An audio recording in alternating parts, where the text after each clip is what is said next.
India TV YouTube channel को subscribe करें और बेल आइकन दबाएं।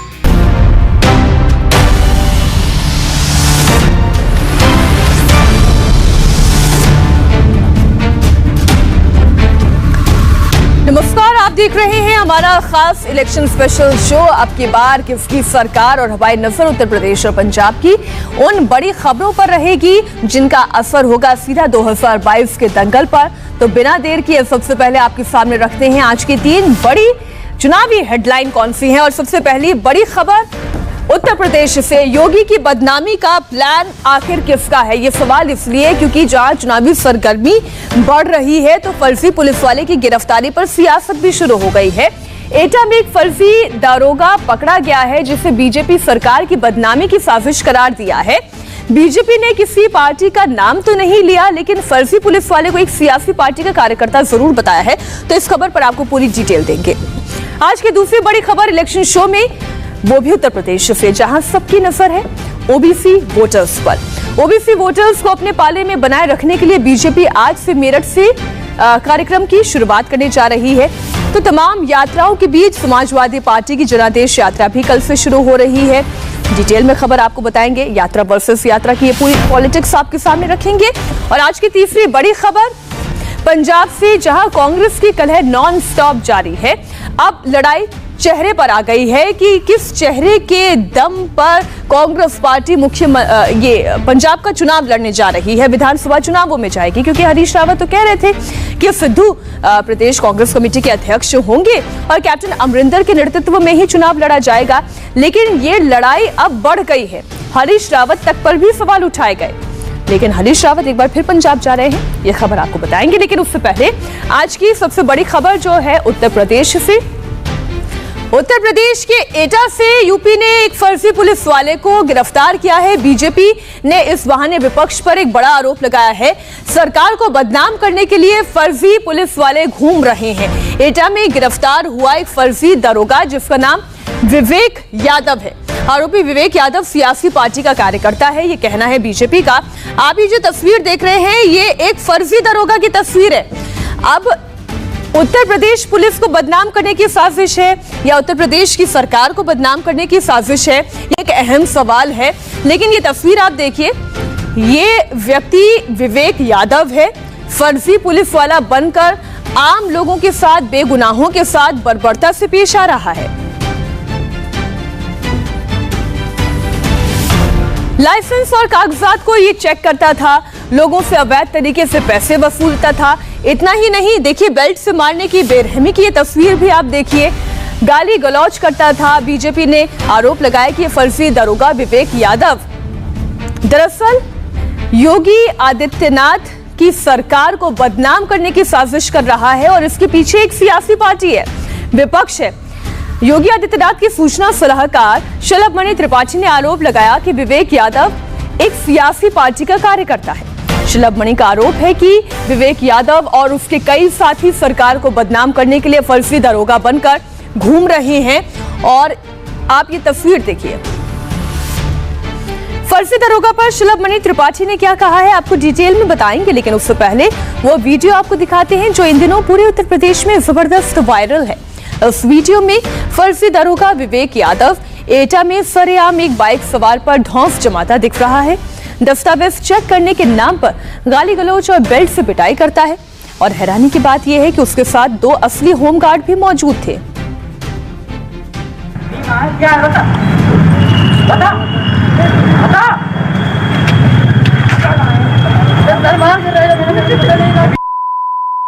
आ जाओ। तो ये नहीं पता बीमा क्या है? बीमा की ऐसी हालत करके रखी है।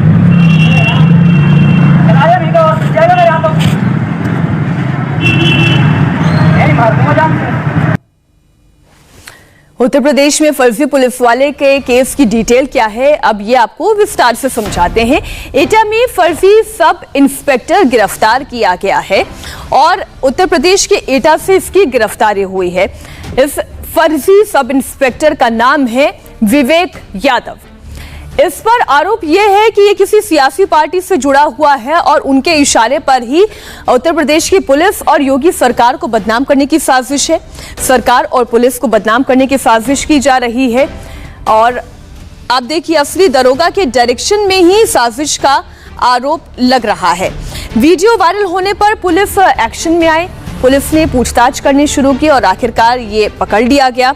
असली होमगार्ड के साथ ये वसूली करता था, गाड़ियों को रोक रोक कर उनके कागजातों को चेक करता था और इसके बाद बेरहमी से निर्दोष लोगों की पिटाई भी करता था और बेल्ट से ये पिटाई होती थी, गाली गलौज होती थी। आपने देखा कभी किसी पुलिस वाले को बीच सड़क पर खड़े होकर बेल्ट से बेगुनाहों की पिटाई करते हुए? लेकिन यह होता था। अलीगढ़ के डीआईजी के मुताबिक फर्जी पुलिस वाले के रैकेट में शामिल असली दरोगा से लेकर हर किरदार की तलाश की जा रही है जो पुलिस को बदनाम करने के खेल में शामिल है।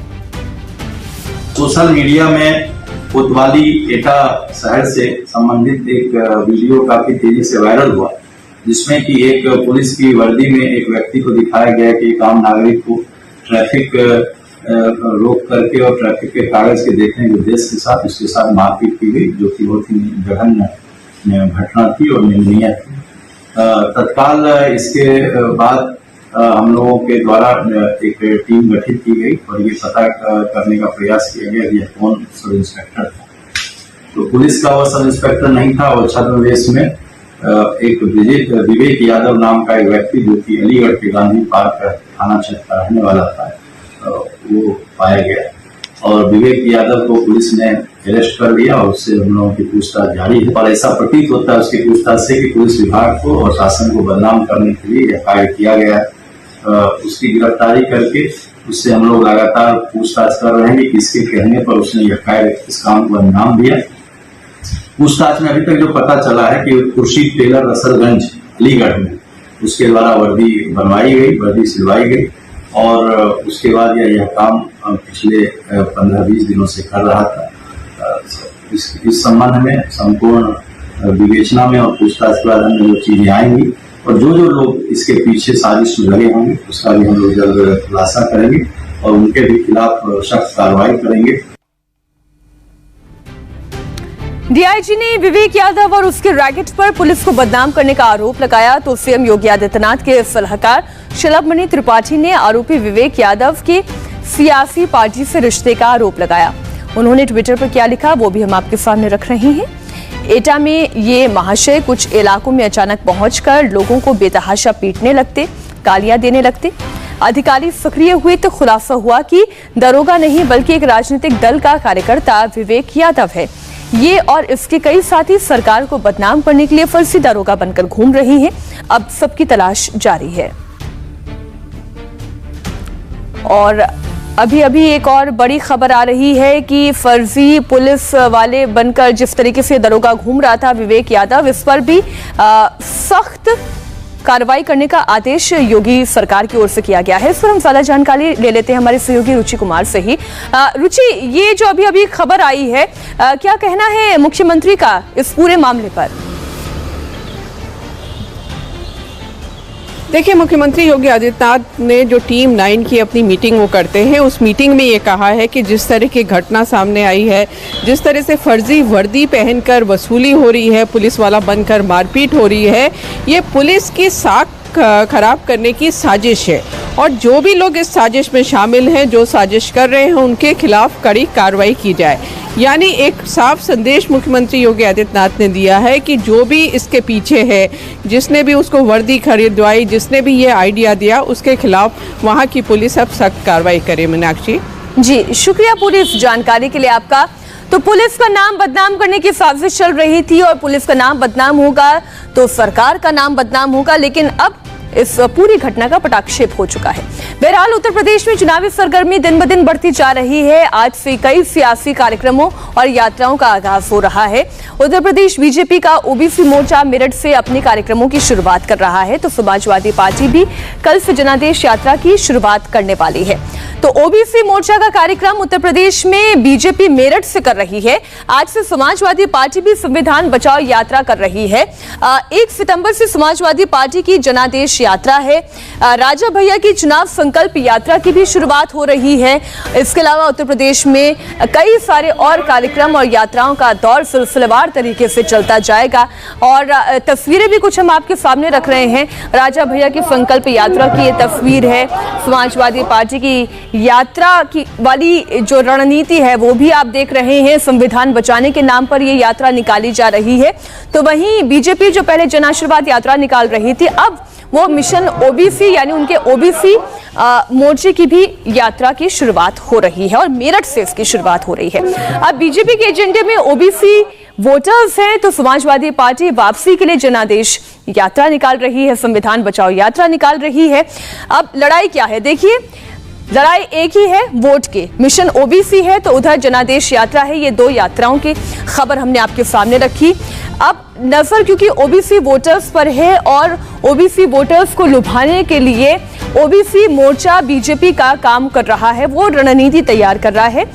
अब इस यात्रा के जरिए पूरे उत्तर प्रदेश में बीजेपी के ओबीसी समुदाय से आने वाले या फिर जो सदस्य हैं इस मोर्चे के, वो अध्यक्ष नरेंद्र कश्यप के साथ अलग अलग इलाकों में जाएंगे, लोगों के साथ समर्थन जुटाने की कवायद करेंगे। उन्होंने इस यात्रा के बारे में क्या डिटेल दी वो आपको सुनाते हैं। मोदी जी और योगी जी के नेतृत्व में उत्तर प्रदेश में भारतीय जनता पार्टी 350 विधायक जीतने का लक्ष्य लेकर अपने काम और जिम्मेदारियों पर डटी है। मैं ओबीसी मोर्चे के प्रदेश अध्यक्ष होने के नाते उत्तर प्रदेश में समस्त पिछड़े वर्गों को भारतीय जनता पार्टी के साथ जोड़ने के लिए प्रांतीय स्तर पर सम्मेलन रैली करने का हमने अभियान शुरू करने वाले हैं और 18 सितंबर को पहली प्रदेश कार्य समिति हमारी अयोध्या में होने वाली है, जिसके अंदर उत्तर प्रदेश के यशस्वी मुख्यमंत्री जी भी, प्रदेश अध्यक्ष जी भी और सेंटर से भी अनेकों हमारे वरिष्ठ मंत्री और नेताओं का आगमन होना है। यानी ओबीसी मोर्चे ने ये मन बना लिया है कि उत्तर प्रदेश में भारतीय जनता पार्टी को सत्ता में लाने के लिए मोर्चे के संगठन को ग्रास रूट तक मजबूत करके प्रदेश के समस्त पिछड़ों को भारतीय जनता पार्टी के साथ जोड़कर अपनी जिम्मेदारी को मजबूती से निभाने के लिए मैदान में है। और हमारी कोशिश है कि पिछड़े वर्गों में कोई भी समाज, कोई भी समूह हमसे दूर न रहे जिसको हम ना जोड़ सके। यानी चाहे यादव समाज है, चाहे जाट समाज है, गुर्जर है, कश्यप है, पाल है, प्रजापति है, माली है, सैनी है, तेली है, धोबी है, यानी प्रत्येक पिछले समाज के लोगों को भारतीय जनता पार्टी के साथ जोड़ने का अभियान युद्ध स्तर पर उत्तर प्रदेश में प्रारंभ हो रहा है। तो बीजेपी के ओबीसी मोर्चा के अध्यक्ष की आप बात सुन रहे थे। अब ओबीसी मोर्चा का कार्यक्रम कहां से शुरू होगा, कहां पर इसका समापन होगा, कितने दिन चलेगा, वो पूरा खाका हम आपके सामने रखते हैं। 31 अगस्त यानी आज की तारीख से इसकी मेरठ से शुरुआत हो रही है। 2 सितंबर को अयोध्या में कार्यक्रम होगा, 3 सितंबर को कानपुर में, 4 सितंबर को मथुरा में, तो 8 सितंबर को वाराणसी में इसका कार्यक्रम होगा। तो वाराणसी में 8 सितंबर को इसका कार्यक्रम होगा। ये पूरा जो आप खाका देख रहे हैं, जो गैर यादव ओबीसी वोटर्स है उनको लुभाने के लिए या उन तक अपनी पहुंच बनाने के लिए, बढ़ाने के लिए बीजेपी कवायद कर रही है। समाजवादी पार्टी की कई यात्राएं निकल रही हैं, उसकी संविधान बचाओ यात्रा संकल्प यात्रा आज से शुरू हो रही है। ये यात्रा 8 फेजेस में होगी। इस यात्रा को समाजवादी अधिवक्ता सभा की तरफ से निकाला जा रहा है। वहीं इंद्रजीत सरोज के नेतृत्व में जनादेश यात्रा निकलेगी जो 1 से 28 सितंबर तक चलाई जाएगी। तो समाजवादी पार्टी की संविधान बचाओ संकल्प यात्रा 8 फेजेस में ये यात्रा निकाली जाएगी। अब उत्तर प्रदेश में ओबीसी फैक्टर क्या है, ये भी अब हम आपको समझाते हैं कि क्यों ओबीसी वोटर्स और खासतौर पर गैर यादव और इन टोटालिटी ओबीसी वोटर्स की संख्या उत्तर प्रदेश में सबसे ज्यादा है, इसलिए ये हर दल के लिए बहुत महत्वपूर्ण है। सामाजिक न्याय रिपोर्ट 2001 के मुताबिक उत्तर प्रदेश में ओबीसी आबादी 54% है। CSDS की रिपोर्ट के मुताबिक इनमें गैर यादव ओबीसी 31% है, तो यादव 21% है। कुर्मी जात की बात की जाए तो 7.5% इनके वोटर्स की संख्या है। लोध से कहें तो 4.9%, गडरिया पाल समाज से 4.4%, निषाद मल्ला और अगर हम तेली साहू जात की बात करें तो तकरीबन 4-4.5% के आसपास इनकी भी भागीदारी है। तो इस तरीके से ये जो जातियां हैं इनका समीकरण है, इसे साधने के लिए ओबीसी वोटर्स की गणित को बनाने के लिए 2017 में इनकी भूमिका क्या रही थी, आपको ये भी समझना होगा। बीजेपी को अगर 2017 के चुनाव की बात की जाए तो 47% वोटर्स का साथ मिला था, ओबीसी वोटर्स का साथ था। तो समाजवादी पार्टी को 29% और बीएसपी को 9% ओबीसी वोटर्स का साथ मिला था।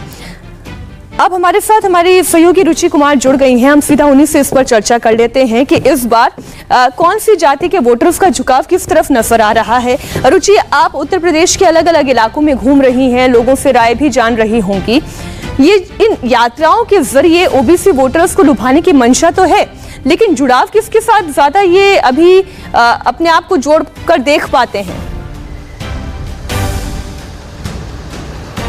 देखिए, ऐसा है कि अगर आप पिछले चुनाव के नतीजे देखेंगे, 2017 का विधानसभा चुनाव है, 2019 का लोकसभा चुनाव है, या 2014 में आप चले जाएंगे लोकसभा चुनाव के जो नतीजे थे, उन नतीजों से ये साफ हुआ है, बाद में जब उसकी एनालिसिस हुई तो ये साफ हुआ कि बड़ी तादाद में जो ओबीसी वोट था उसमें गैर यादव वोट बहुत ज़्यादा और यादवों ने भी बीजेपी को वोट दिया था। इसी तरह से जो दलित हैं, जो गैर जाटव दलित वोट है, उसने बड़े पैमाने पे बीजेपी को वोट दिया था। तो अब इस बार भी सबको पता है, चाहे वो बीजेपी हो चाहे समाजवादी पार्टी हो, कि जो ओबीसी होंगे, ओबीसी वोटर होंगे, वो किंग मेकर होंगे, यानी जिनकी तरफ ज़्यादा ओबीसी चले जाएंगे उनकी सरकार उत्तर प्रदेश में बन जाएगी। तो इन ओबीसी को लुभाने की कोशिश हो रही है। अब उसमें निषाद हैं, लोध हैं, कुर्मी हैं, ये बड़े पैमाने पर पिछली बार बीजेपी के साथ गए थे। तो जहां बीजेपी अपना जो पिछड़ा वर्ग मोर्चा है उसके ज़रिए पिछड़ों में पैठ बनाने की जो पुरानी उसकी जो ताकत थी उसको और मजबूत करने की कोशिश में है, तो समाजवादी पार्टी ये कोशिश कर रही है कि वो जो वोट बिखर गया है तो उनकी जो जाति के अलग अलग जातियों के नेता हैं वो जगह जगह यात्राएं निकाल रहे हैं, जगह जगह दौरे कर रहे हैं। अभी हमने देखा कि महान दल ने भी, जो कुर्मियों की पार्टी है, ये दौरे और ये यात्राएं और लोगों से कनेक्ट बनाने का काम तब ज्यादा और हो जाता है जब चुनाव नजदीक आता है। शुक्रिया रुचि पूरी जानकारी के लिए आपका। वक्त एक छोटे से ब्रेक का है, लेकिन ब्रेक के बाद आपको खबर दिखाएंगे पंजाब से, जहां सिद्धू कैंप के हमले के बाद पंजाब प्रभारी हरीश रावत आज चंडीगढ़ जा रहे हैं। पंजाब कांग्रेस में चल रही नॉन स्टॉप कलह पर होगी बात एक छोटे से ब्रेक के बाद।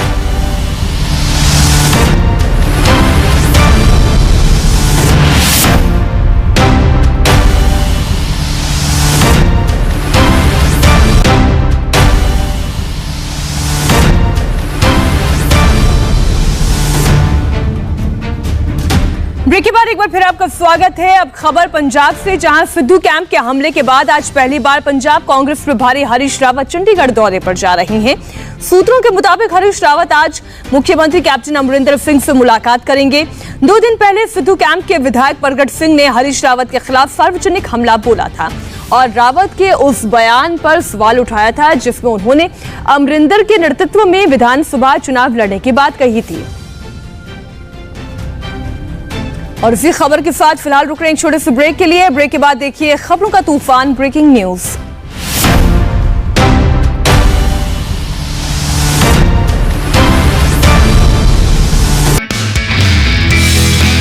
नमस्ते, मैं हूं मीनाक्षी जोशी। वीडियो और खबरों से अपडेट रहने के लिए India TV YouTube channel subscribe करें, बेल आइकन दबाना ना भूलें। जुड़े रहें इंडिया टीवी के साथ।